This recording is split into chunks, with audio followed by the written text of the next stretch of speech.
কুষ্টিয়ার দৌলতপুরে দুর্বৃত্তদের এলোপাথারি গুলিতে ইউনিয়ন স্বেচ্ছাসেবক দলের আহ্বায়ক সহ অন্তত 10 জন গুলিবিদ্ধ হয়েছে। সোমবার রাত 11:30টার দিকে উপজেলার মরিচা ইউনিয়নের মাছদিয়ার এলাকায় এই ঘটনা ঘটে। আহতদের কুষ্টিয়া জেনারেল হাসপাতালে ভর্তি করা হয়েছে।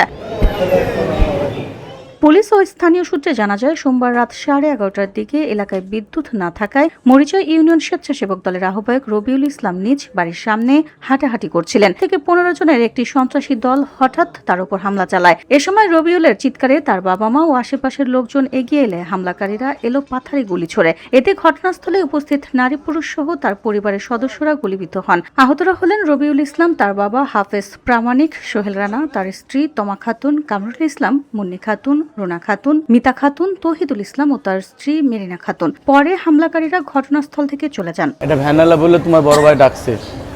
আমার বড় ভাই একটু অসুস্থ, বুঝছেন, হাইট যেতে পারে না। তো আমার ভাইয়ের সামনে বড় ভাই একটা দোকান আছে, দোকানে বসে আছে।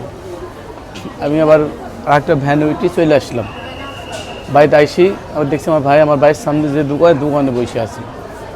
ভাইগুলো কী হলো বলো, যে গেল আমার রাজনের পরীক্ষা তো কাল সাথে করে আসতো ভাই। এই 2-3টি কথা বলতে ওই সময়তেই কারেন্টটা চলে গেছে।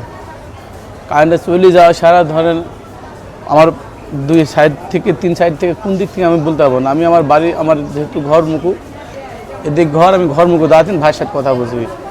পিছনে এসে আমার এভাবে ধরেছে। আমি হয়তো মনে করি কেউ নাকি ইয়াই করছে। কয়েকজন ধরা সরা আমার মুখের ভিতরে সেফ মেশিন, ছোট মেশিন ও ঢোকানোর চেষ্টা করেছে বারবার। আমি যখন দেখলাম যে মেশিন ধরছে তখন তাহলে একটা ভয়ের ব্যবসা, খারাপ জিনিস। তখন হচ্ছে আমার ভাই কিন্তু মানে ওর পা নষ্ট, বুঝছেন, উনি কিন্তু দৌড়াইছে আমাকে যাতে দিনই, মানে আমি যাইতে পারিনি এক কথায়। তখন পাড়াপাড়ি করতে তো মেশিনটা মুখে ঢোকাতে দিনই কখন। তখন হচ্ছে এই আমার এই জায়গায় দাঁত না পড়ে একটা ফায়ার দেয় এই শর্ট মেশিন দিয়ে। তখন আমি ভাই হচ্ছে ওই জায়গাটায় পড়ে যাই। যাওয়ার পরে আমাকে ধরেন 3-4 জন এলোপাতারি মার শুরু করে। দৌলতপুর থানার ভারপ্রাপ্ত কর্মকর্তা আরিফুল রহমান বলেন, রাতে মরিচা ইউনিয়নে কয়েক রাউন্ড গুলির ঘটনা ঘটে। এতে 10 জন আহত হয়েছে। তাদের মধ্যে রবিউল ইসলাম গুরুতর আহত। খবর পেয়ে পুলিশ ঘটনাস্থলে গিয়ে পরিস্থিতি নিয়ন্ত্রণে আনে। হামলার কারণ এখনো জানা যায়নি, তবে এই ঘটনার সঙ্গে জড়িতদের শনাক্তে পুলিশ কাজ করছে। ভিওটি বাংলা নিউজ ডেস্ক।